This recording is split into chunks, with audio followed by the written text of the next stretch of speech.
Hello दोस्तों, आज इस वीडियो में हम पढ़ेंगे समाजीकरण सिद्धांत। तो समाजीकरण की परिभाषा को देखते हैं कि प्रत्येक शिशु जन्म के समय एक संगठित शारीरिक ढांचा मात्र होता है ना। वह न तो अपने बारे में जानता है और न ही समाज के बारे में, न घर में समाज में उसे किस प्रकार का व्यवहार करना चाहिए। यह सब उसे घर परिवार के सदस्यों, रिश्तेदारों, परिचितों के आचरण और उनके बताने से सीखने को मिलता है। इस प्रकार समाज में वह अपनी भूमिका निभाने लायक बनता है। सीखने की यह प्रक्रिया समाज विज्ञान में और मनोविज्ञान में समाजीकरण कहलाती है। तो एम एच जॉनसन की परिभाषा ये बताती है कि समाजीकरण सीखने की प्रक्रिया है जो सीखने वाले को सामाजिक भूमिकाओं को निभाने योग्य बनाती है। इसमें क्या निहितार्थ है, परिभाषा में देखते हैं। परिभाषा से स्पष्ट है कि हर चीज सीखना मात्र समाजीकरण नहीं है। सीखने की उस प्रक्रिया को उन्होंने समाजीकरण कहा है जिसकी मदद से व्यक्ति की भागीदारी समाज में संभव हो पाती है। समाज को विध्वंस करने के बारे में सीखना समाजीकरण नहीं है। दरअसल सीखने का उद्देश्य सामाजिक प्रक्रियाओं में भाग लेना एवं सामाजिक नियमों तथा मूल्यों के अनुरूप अनुसरण करना होता है। समाजीकरण का समाज के निर्माण एवं उसकी निरंतरता में क्या योगदान होता है। समाजीकरण के अंतर्गत व्यक्ति समाज की संस्कृति के बारे में सीखता है और उसी के अनुरूप व्यवहार करने की अपेक्षा की जाती है। इसी समाजीकरण के माध्यम से ही समाज में संस्कृति एक पीढ़ी से दूसरी पीढ़ी में अंतरित होती रहती है। इस प्रकार समाज एवं संस्कृति अनवरत रूप से थोड़े बहुत परिवर्तनों के साथ जीवंत व्यवस्था की तरह चलते रहते हैं। समाजीकरण पर किम्बाल यंग की परिभाषा। समाजीकरण वह प्रक्रिया है जिसके द्वारा व्यक्ति सामाजिक और सांस्कृतिक क्षेत्र में प्रवेश करता है, समाज के विभिन्न समूहों का सदस्य बनता है। इसी प्रक्रिया के माध्यम से उसे समाज के मूल्यों एवं मानकों को स्वीकारने की प्रेरणा मिलती है। समाजीकरण की प्रक्रियाएं कौन सी होती हैं, देखते हैं। समाजीकरण सीखने की प्रक्रिया का नाम है, लेकिन कोई बालक अपनी संस्कृति को क्यों और कैसे सीखता है, अब तक यह स्पष्ट नहीं हो पाया है। J.H. फिक्टर ने बताया है कि सीखने की प्रक्रिया में 3 उपक्रियाएं शामिल हैं, जो इस प्रकार है: नकल, सुझाव और प्रतियोगिता। समाजीकरण के प्रमुख अभिकरण कौन कौन से हैं? बियर स्टेट ने लिखा है कि व्यक्तित्व कभी बना बनाया नहीं आता है। व्यक्ति के व्यक्तित्व के विकास में समाजीकरण की सबसे प्रमुख भूमिका होती है। व्यक्ति जन्म से ही अपने गुणों को प्राप्त नहीं करता है, बल्कि समाज के सदस्य के रूप में वह धीरे धीरे अर्जित करता है। जीवन चक्र की इस प्रक्रिया में समाजीकरण के विभिन्न अभिकरणों की भूमिका होती है। कुछ अभिकरण में प्रमुख है परिवार, तो प्रमुख अभिकरण है मित्रों का समूह। कैसा उनका मित्रों का समूह है वो उसके व्यक्तित्व का निर्माण करता है। पड़ोस, शिक्षा, राज्य, जनसंपर्क के साधन। J.H. फिक्टर के अनुसार संपूर्ण समाज समाजीकरण के लिए अभिकरण का काम करता है। प्रत्येक व्यक्ति जिसके साथ वह संपर्क में आता है वह किसी न किसी रूप में समाजीकरण का एक अभिकर्ता या एजेंट होता है। समाजीकरण की विशेषताएं: सीखने की प्रक्रिया है, आजीवन प्रक्रिया, संस्कृति को आत्मसात करने की प्रक्रिया, गत्यात्मक प्रक्रिया। समाजीकरण के जैविक आधार: सहज प्रवृत्तियों की कमी, अंतःक्रियात्मक आवश्यकताएं, बाल्यावस्था की निर्भरताएं, सीखने की क्षमता, भाषा। समाजीकरण के उद्देश्य: समाजीकरण अनुशासन का पाठ पढ़ाता है, यह प्रेरणा का स्रोत होता है। सामाजिक भूमिकाओं का पाठ पढ़ाता है, कुशलता प्रदान करता है, व्यवहारों में अनुरूपता आती है। ये तो उसके उद्देश्य हो गए। इसकी प्रक्रिया: जब बच्चा जन्म लेता है तो वह ना तो सामाजिक होता है ना ही असामाजिक। धीरे धीरे वह समाज के संपर्क में आता है, वैसे वैसे उसमें सामाजिक या असामाजिक गुण विकसित होने लगती है।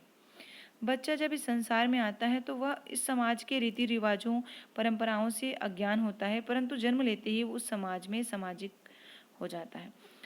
समाजीकरण की अवधारणाएं: समाजीकरण एक ऐसी प्रक्रिया है जो व्यक्ति को सामाजिक प्राणी बनाती है। इसके अभाव में व्यक्ति सामाजिक प्राणी नहीं बन सकता है। समाज में रहकर ही वह वह विकास कर सकता है। इन सभी के परिणाम स्वरूप सामाजिक व्यक्तित्व का विकास होता है। सामाजिक प्राणी बनने की प्रक्रिया ही समाजीकरण कहलाती है। जिन पद्धतियों तरीकों द्वारा बालक का समाजीकरण होता है वह समाजीकरण की प्रक्रियाएं कहलाती हैं। दो प्रकार की है, समाजीकरण की प्राथमिक प्रक्रियाएं और समाजीकरण की गौण प्रक्रियाएं। समाजीकरण की प्राथमिक प्रक्रियाएं, इस प्रक्रिया में विशेषकर बालक के पालन पोषण की विधियां की जानकारी दी जाती है। सुझाव, बालक परिवार के लोगों से ज्ञान प्राप्त करता है। वह घर परिवार के लोगों का समाजीकरण व्यवहार देखते हुए उसके सुझावों से सीखता है। घर के सदस्य माता पिता बच्चों को कुछ नियम, रीति रिवाजों, मान्यताओं, परंपराओं को अपनाने के सुझाव देते हैं। बालक उन सामाजिक नियमों, परंपराओं तथा विचारों को ग्रहण करता है। इस प्रकार से वह समाज का सदस्य बन जाता है। पालन पोषण की विधियां, जब बच्चा जन्म लेता है तो वह असहाय होता है। माता पिता ही वह व्यक्ति होते हैं जो बालक का देखभाल करते हैं, जिसमें माँ की भूमिका अत्यधिक महत्वपूर्ण होती है, जो पालन पोषण करती है। पालन पोषण की तरीके बालक के समाजीकरण में महत्वपूर्ण भूमिका निभाते हैं। देखा गया है कि पालन पोषण की विधियों द्वारा ही बालक का समाजीकरण होता है। अनुकरण, बच्चा जब छोटा होता है तो अपने आसपास जो कुछ देखता है उसे अनुकरण करता है। अनुकरण समाजीकरण की प्रमुख सीढ़ी है। जैसे जैसे बालक बड़ा होता है अपने आसपास विभिन्न लोगों के संपर्क में आता है, उसके व्यवहार का अनुकरण करके सामाजिक बनता है। समाजीकरण की गौण प्रक्रियाएं, प्रतियोगिता का अर्थ दो या दो से अधिक व्यक्तियों द्वारा किसी वस्तु को प्राप्त करने का प्रयास करना है। प्रतियोगिता समाजीकरण को बढ़ावा देती है। हर व्यक्ति समाज में अपना मान सम्मान और आदर चाहता है। इस कारण से वह सामाजिक व्यवहार को सीखने में लगा रहता है। इसको प्राप्त करने के लिए वह प्रतियोगिता भी भाग लेता है। सहयोग का अर्थ है मिलकर काम करना। बालक छोटी आयु में ही सहयोग करना सीख जाते हैं। पहले बालक अपने परिवार के लोगों का सहयोग करते हैं। आगे चलकर वह अपनी आयु के बच्चों के साथ मिलकर सहयोग करते हैं और उनका सहयोग लेते हैं। सहयोग द्वारा ही बच्चा बड़ा होकर असंख्यक सामाजिक परंपराओं, मूल्यों तथा प्रथाओं को सीख जाता है। संघर्ष का अर्थ है दो व्यक्तियों अथवा दो समूहों के बीच किसी वस्तु को प्राप्त करने की कोशिश या होड़ करना कहलाती है। व्यक्ति को समाज में आगे बढ़ने के लिए संघर्ष करना पड़ता है। बिना संघर्ष करे वह सफलता प्राप्त नहीं कर सकता। इससे व्यक्ति का व्यवहार प्रभावित होता है।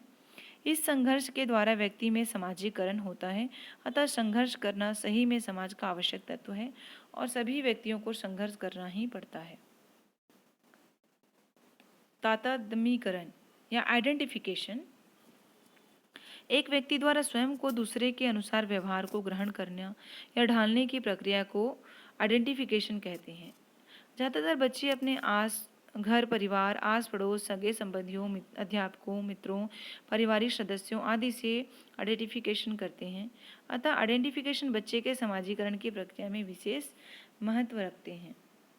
बच्चे के समाजीकरण में शिक्षा का योगदान बहुत ही बड़ा योगदान है। व्यक्तित्व का विकास, जब बच्चा स्कूल या कॉलेज में दाखिला लेता है तो उसके बाद विद्यार्थियों के व्यक्तित्व का सर्वांगीण विकास होने लगता है।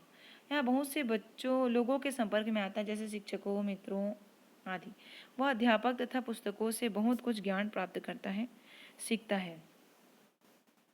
अधिकारों तथा कर्तव्यों का ज्ञान, शिक्षा की मदद से बच्चा अपने अधिकारों और कर्तव्यों को जान लेता है और फिर अपने कर्तव्यों का पालन करने लगता है, जिससे अपने अधिकारों को समझते हैं, जिससे उसका समाजीकरण होता है। संस्कृति का ज्ञान, शिक्षा द्वारा ही बच्चे अपने संस्कृति अर्थात रीति रिवाजों, परंपराओं, धार्मिक मान्यताओं आदि के बारे में जानते हैं। अतः संस्कृति भी बच्चों के समाजीकरण में बढ़ावा देती है। नियमों का पालन, विद्यालय में शिक्षा प्राप्त करने के साथ वह विद्यालय द्वारा दिए गए नियमों का पालन करते हैं। यही नहीं, इस कारण से अनुशासन में रहने लगते हैं, जिससे बच्चों का समाजीकरण होता है। विभिन्न लोगों से संपर्क, स्कूल अथवा कॉलेजों में प्रवेश लेने के बाद विद्यार्थी अनेक लोगों के संपर्क में आता है। इस प्रकार से लोगों से उनका सामाजिक संपर्क बन जाता है। स्कूल और कॉलेज समाजीकरण के मुख्य माध्यम है। समायोजन, शिक्षा द्वारा बालकों में समायोजन की भावना विकसित होती है। शिक्षा काल में बालक एक दूसरे के साथ रहने और विचारों का आदान प्रदान करते हैं। अतः इस कारण से बच्चे अपना समायोजन करना सीख लेते हैं। इस कारण से बच्चों के समाजीकरण में शिक्षा की बहुत महत्वपूर्णता है। विद्यालय में शिक्षा प्राप्त करते हुए बालकों में बहुत से गुणों का विकास होता है। वे विभिन्न रीति रिवाजों, परंपराओं, अधिकारों, कर्तव्यों, भावनाओं आदि द्वारा अपने ज्ञान में वृद्धि करते हैं। Thank you.